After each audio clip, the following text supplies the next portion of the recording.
Hello and welcome to my IMC Final. I'm going to start with question 1. The brand I chose is Hulu, which is a subscription video on-demand service. So I've looked at the social media and advertising audit, and I came to the conclusion that Hulu has a social media audience of 6.3 million. It averages 9.7 posts per day and is the most active of Twitter, with an average of 4.9 posts per day. On average, Hulu gets 1,200 interactions per post, with the most interactions coming from Instagram, where they have an engagement rate of over 1%. Their average engagement rate across all platforms is 0.084%, which is an increase from the last period. The average consumer from Hulu earns around $93,000 per year, which is well above the $60,000 average. Having said that, the clientele from Hulu is wealthier than the average American. People who subscribe to Hulu tend to be very interested in sports, acting, and comedy. Hulu uses different types of media to promote their campaigns. The famous campaigns they had was Sold Out to Hulu and Alec and Huluwood. Those campaigns were humorous based and shown on TV, Instagram, Twitter, Snapchat, and many more platforms. Those campaigns, they take stars and make them very relatable to the consumer. You would have a pro athlete who sold out to Hulu, who is given his integrity for money, which makes it very relatable in a humorous way, as this idol, this big person you look up to, is just like us. And then the media types Hulu uses, I decided to look at 3, and I was starting with Twitter. Twitter has a few benefits, including having a large reach, and you can establish promoted tweets. By doing that, you can apply a narrowed segmentation, which allows you to use keywords, comments, interests, and many more subjects to define your target group. When promoting tweets, you have to choose your objective. Your objective can be the reason why you're promoting these tweets. For example, gaining followers, website clicks, tweet engagements, app installations. And then you only get charged for the specific costs which occur to the objective you chose. So if you have, for example, app installation as your objective and people click on your site, download the app, then you will be charged. The cons are that on Twitter, the feedback is not as good as on other platforms like Facebook or Google. Tweets can be easily just dismissed by scrolling through the feed, and the algorithm just won't show them. And it's also hard to determine the return on investment. Another media to advertise is Facebook. Facebook has a much larger reach than Twitter, with 1.4 billion daily active users. Facebook has Facebook Insights, which lets the consumer know about everything he does. It's a detailed analytic of his presence on this platform. That means how much you're growing, what is your engagement rate, who are your customers, what's the best time to publish posts, where are your customers from, what's their age group, what's their demographic, and so on. So it's a very advanced tracking system, which allows Hulu from that data to specifically target their ads and direct them at the desired audience. Facebook also is a great platform to feature visual content like pictures, photos. Those are very appealing to customers and have a high persuasion rate. Cons are that if you have those paid ads on Facebook, your views are not going to be organic. So organic views means they're generated through those paid sponsored advertisements. At the same time, you will have organic views, but it's just going to be mixed up, and it's costly. The last media I wanted to look at is the TV, as the most basic media. The TV has an extensive reach, especially in America, and for Hulu, it reaches the households of interest, because when people are watching TV, they're watching a commercial for TV services. So you already know you're approaching the right audience. And yeah, commercials can be easy and very entertaining and help persuade people to purchase your product. On the other hand, there's no accurate analytics with TV commercials. Having said that, you can see the viewer rates, but you don't know how many people are watching and if the TV is just playing in the living room and no one's home, or if people are actively watching your ads. And lastly, it's expensive, very expensive actually. If I had a promotional agency and I had to manage the creative culture, I would ensure to have a creative and innovative climate.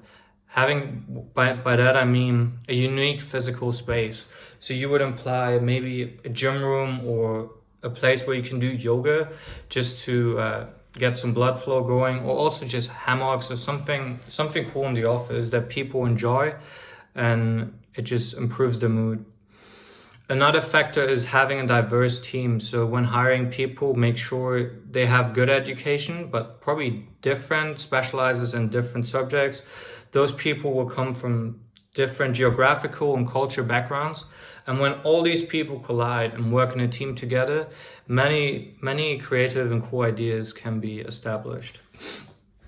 Having said that, teamwork for me, I believe, is very important to be creative. That's why I would address or establish a weekly brainstorm session where every employee can spread their ideas. That would be for an hour or so, and yeah, everyone will be heard and has a chance to tell what's on his mind and how the company could improve. The last thing I would imply is a gamification mode, saying you reward people who do better at work, or who work hard, work long hours, or have good results. And those gamifications will encourage people to work harder, and it will spike the competitiveness, encouraging better results. For the third question, we need to determine how an integrated approach can help you measure your ROI. ROI stands for return on investment. Generally, this is measured by subtracting the input from the net profit, and then from the gross profit, and then you'll have the net profit. The thing is, with advertising online and investing money, often there's a lack of data and lack of proper attribution, saying, okay, how did this person get there? How effective was this ad? How many people saw it?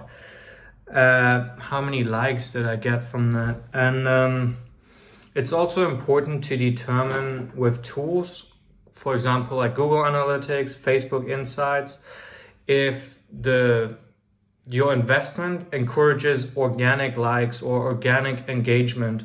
This is desired. You don't want unorganic engagement, which is caused by those paid and sponsored ads. It's not a bad thing, but what you essentially want is the organic growth, which is triggered through your brand image and brand only. So you could look at the organic growth and organic patterns of the company and use that to determine your ROI. Or you could use programs like Rival IQ to compare your social media preference activity to all your competitors. And if you're outworking them, if you perform better across those platforms, you would believe that the investment you made was well placed. Across social media, you see more and more influencers. Those influencers are individual, often focused in a niche industry. Then they are contacted by brands and ask them to promote their products. Those influencers, they will promote their products, sometimes saying that this is a promotional ad, but other times they will just mention the product, keeping it on the low side so people can believe that those persons really believe in this product rather than being paid to put out this information.